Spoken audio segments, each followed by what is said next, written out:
사랑하는 청년을 위한 게리큐티 이수진 목사입니다. 올해도 이제 딱 한 달 남았는데요. 올해는 모두가 코로나로 인해서 정말 힘들고 어려웠던 한 해였죠. 그래서 아쉬움도 많긴 할 텐데요.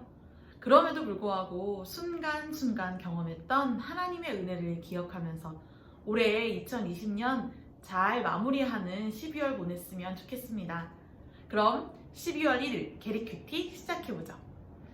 다니엘서 6장까지는 우리에게 익숙했던 흥미진진한 이야기들이 나왔었는데요.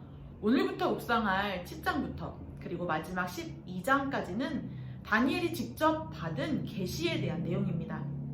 그동안 다니엘은요, 다른 사람이 꾼 꿈을 해석하는 사람이었는데 이제부터는 다니엘이 꿈을 꾸고요. 그리고 그 꿈 속에서 받은 하나님의 계시가 본문에 나옵니다.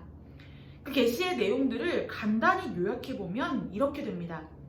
하나님의 나라는 악한 짐승들의 나라와 이 전쟁을 벌이게 되고 그 가운데 하나님의 백성들은 이 환난을 당하게 됩니다. 하지만 결국에는 큰 승리를 얻게 되며 영원한 하나님의 나라가 예비되어 있다는 것, 이것이 앞으로 우리가 함께 보게 될 메시지입니다. 오늘 다니엘은 잠을 자다가 환상을 보게 됩니다. 2절과 3절을 보면 하늘의 네 바람이 큰 바다로 세차게 불어오자 바다로부터 이 커다란 짐승 넷이 나오게 되죠. 4절부터 8절까지에서 묘사된 짐승의 형태는 여러분 지금 이 이미지를 통해서 보시는 것처럼 대략 이런 모습이었을 것이다 라고 예상해 볼 수 있습니다. 이 네 짐승이 각각 바벨론, 메데와 바사, 헬라 그리고 로마 제국을 상징한다고 보는 이 성경의 해석이 있어요. 여러분도 한 번쯤 들어보셨을 수도 있는데요. 또 다니엘의 시대를 한번 생각해 본다면 일리 있는 해석일 수 있습니다. 하지만 그렇게 각 짐승과 각 나라를 이렇게 하나하나 짝지어 꿰어 맞추는 것보다는 이 중심 메시지, 이 성경이 말하는 중심 메시지를 우리가 이해하는 것이 훨씬 더 중요할 것 같아요. 이런 악한 짐승과도 같은 것이 바로 세상의 통치라는 것이죠. 세상의 다스림의 방식은 이렇게 포괄적일 수밖에 없습니다. 하지만 곧 이어진 환상에서 이 짐승들은 하나님의 심판을 받게 되었습니다. 9절부터 나오는 이 왕좌에 앉으신 옛적부터 항상 계신 이 누구시죠? 바로 하나님이시죠. 하나님께서 이들을 심판하십니다. 11절 말씀 읽어볼게요. 그때에 내가 작은 뿔이 말하는 큰 목소리로 말미암아 주목하여 보는 사이에 짐승이 죽임을 당하고 그의 시체가 상한 바 되어 타오르는 불에 던져졌으며. 아멘. 다니엘은 바다로부터 올라온 크고 또 사나운 짐승들의 환상을 보면서 정말 심란했을 것입니다.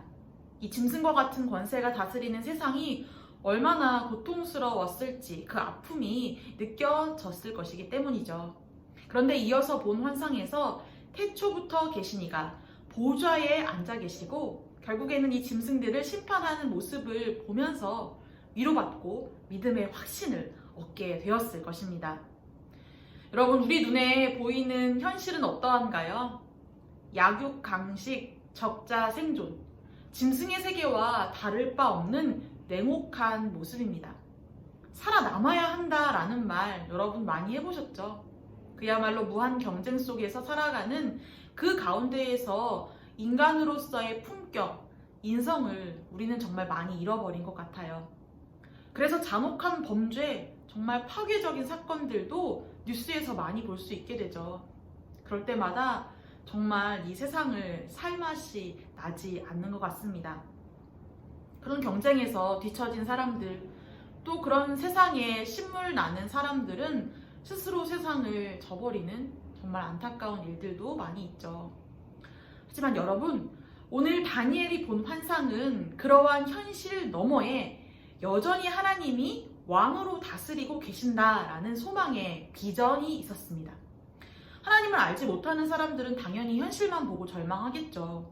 그러나 하나님의 사람들이란 현실에 절망한다 할지라도 그 너머에 있는 하나님의 나라를 보는 사람들입니다.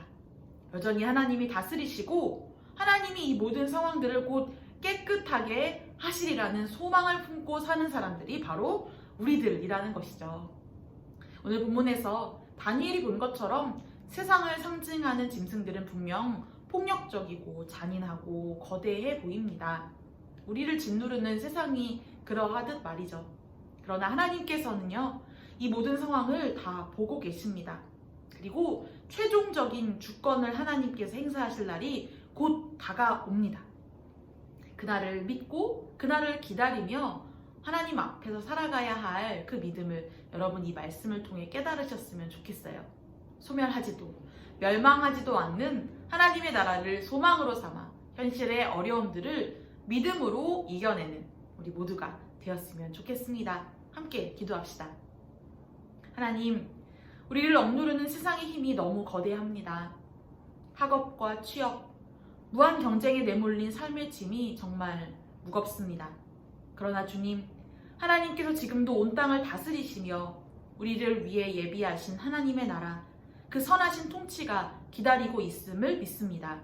이 믿음을 소망으로 삼고 영원히 소멸되지 않는 주님의 나라의 백성으로 살아가는 우리 모두가 되게 하옵소서. 예수님의 이름으로 기도합니다. 아멘.